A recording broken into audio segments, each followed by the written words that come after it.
It's just nuts. Damn. Yeah. That was a really good, long, weird little discussion I really enjoyed, actually. Yeah, it was nice that it wasn't just about balls and dicks as well. Yeah, we moved on to some interesting chat. We managed to actually have an interesting chat about something that probably nobody gives a shit about, but very likely. So being old people, we like that. So. Do we have a bodega? We do. Is it part 19? It's part 18. 18. Bodega. Part 18. I don't like it, said Bodega, glaring out of the viewport on the bridge of the Disco Volante. He stood, hands on hips, shaking his head, staring at his hideout that sat motionless in the small asteroid field. Maybe she's on vacation, said Nebbish. I don't think so. She'd have told me, replied Bodega. He ran his hand down one side of his face, then the other. And Nebbish thought for one moment he'd seen a tiny spark fly from Bodega's stubble. Nebbish trusted Bodega's trouble sense more than he trusted the ship's sensors. He may have been a computer nut, but he also believed that evidence spoke for itself. Bodega was never wrong. If he thought there was trouble, there was trouble. End of story. Want to send Varu aboard? Check it out? Asked Nebbish, cocking his head. Ain't fair to send him out there just because he's a robot, Neb, said Bodega, turning and walking towards the cargo hold. He is a robot, though. Why risk a life? He ain't a robot. He's a friend of mine, said Bodega. And that's that. Fine. Wish we had a drone or something, sighed Nebbish. We'll go, called Bodega. And Rab, too. And with that, Nebbish could hear him readying his lasgun. 5 minutes later, they filed out of the Gretham insertion shuttle. Rab had his gore hammer ready, Bodega his las rifle, and Nebbish his needle pistol.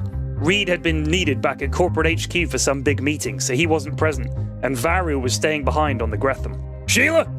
Sheila! Called Bodega, rifle raised. Reckon she'd take off. Been away for a few weeks, man, said Rab, checking the corners of the docking port while sipping from a can of spatial brew. The base wasn't large enough to accommodate the Disco Volante, but if there was trouble, Rab was glad they hadn't put all their eggs in this one basket. Something else I'm worried about, said Bodega. Police, bristled Rab, raising his hammer slightly. I got a message from Tan a couple days ago, said Bodega. Said he'd wired me the money up front. 500 million skrells, Rab. That's the kind of money makes a friend an enemy.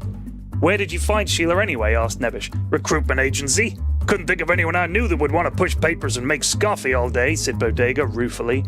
Flarv, what if she's done a runner with the Skrells? Asked Rab. If she did, I'll find her, said Nebbish, smiling. Let's check the office, said Bodega. They carefully moved through the cramped base, checking corners and angles, wary and ready for battle. You guys check Sheila's office, I'll check mine, said Bodega. Rab and Nebbish began turning over papers on Sheila's desk. Nebbish began checking her computer. As Bodega entered his office, he saw a note pinned to the whiteboard, a piece of paper folded in two. On the front it said Bodega, so Bodega lifted the folded flap. He heard a tiny snick sound. Behind the flap, embedded in the whiteboard, was a small green disc about the size of his palm. It had a digital readout on the front that flashed into life, displaying red numbers, 00.04. That's a bomb then, thought Bodega calmly. When everything was about to go flavy, Bodega's mind became tranquil. This was partly a gift and partly training. He'd also been in these kinds of situations so many times that he was able to assess each one with the detached nonchalance of a man mowing his lawn in his dressing gown. First things first, thought Bodega. Gotta seal this room. He glanced left and saw Rab about 5 meters away. Their eyes met for a split second, and Rab instantly knew just how flavy things were about to get. That big Tartanian lug had the instincts of a Zark-Po the ingenious leopard.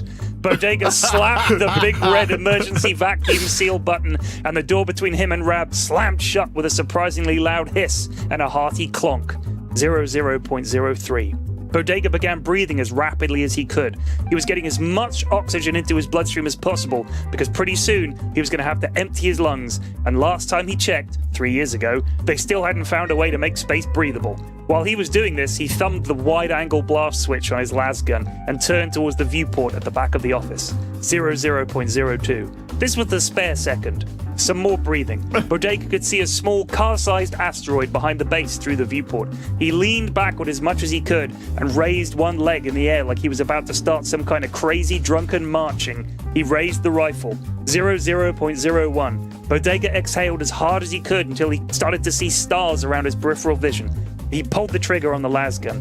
The rear of the room vanished in a blinding flash, and Bodega was blasted out into space along with everything around him. His desk, a moldy cup of coffee, paperwork, his computer, a chair. 00.00. The tiny charge went off behind him, but Bodega was already traveling so fast he never felt it. He felt all the moisture on his tongue evaporate, and his eyeballs began to freeze over. He couldn't really see much of anything, and for the first time he heard real silence. The true, total silence of the void. He also saw that asteroid coming up real fast at his 12 o'clock. He brought his feet together so he looked like some kind of insane cowboy missile system in flight. His ground boots maybe had enough juice in them to slow him for impact. When the asteroid was scary close, he fired the boots by tapping the heels together just so. The G-force of the deceleration brought more stars to his already clouded vision, but a moment later he landed on the asteroid, a tiny plume of dust and pieces of rock erupting at his feet. He was about 5 seconds into this unwanted spacewalk, and he knew he had around 10 to 15 seconds left before he blacked out. He turned carefully to look back towards the base. One side of it was spewing gas into the void, and it listed badly, tumbling slowly so that it was about to go end over end. He could see the Disco Volante parked up around a kilometer away. He had to cross that distance soon, or he was going to die of being in space. Being in space was flarving awful. It was insanely cold, but he could also feel his skin burning badly from sunburn. His tongue was bone dry, his eyes freezing over like a windshield on a frosty morning. He was also starting to see beads of blood spill out into space, presumably from his body. Hell, he needed that red stuff inside him, he was pretty sure. Keep it together, pard, he told himself. Bending down carefully, he reached into his sock and pulled out a tiny shock charge. These things were mostly used for building entry. The blast was shaped so that a wave of force could be thrust through a wall to stun people on the other side. If he could plant the charge facing outwards, it might be able to get this little roid moving towards the disco. He slapped the charge on a spot he felt pretty sure was in line with the ship and ripped the go cord.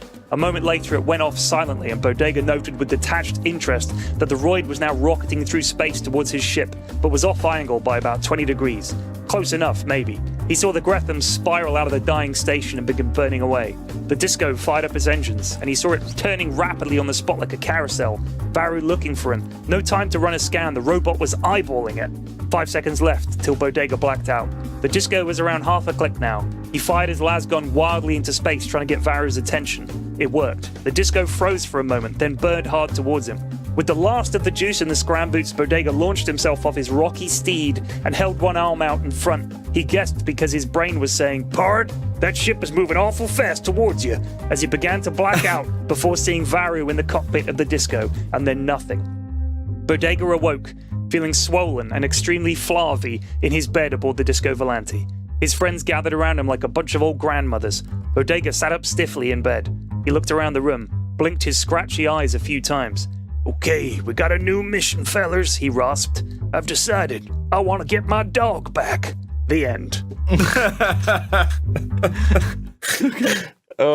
Oh, Bodega. Bodega. Oh, that was That's glorious. a good one. I was tense. I think I my like favorite countdown bit. episodes like You like that. countdowns? Yeah. Love a good Yeah. countdown. I love a good countdown. I like a countdown. I like yeah. the space. I like the space bit. I think I just like the words you choose for stuff. Like I really like the way Rocky stuff Steed and like, stuff. Yeah, and stuff like the Disco Volante burned towards him. That's like really nice kind of like space description, Yeah. isn't Oh. it? It's really Thanks.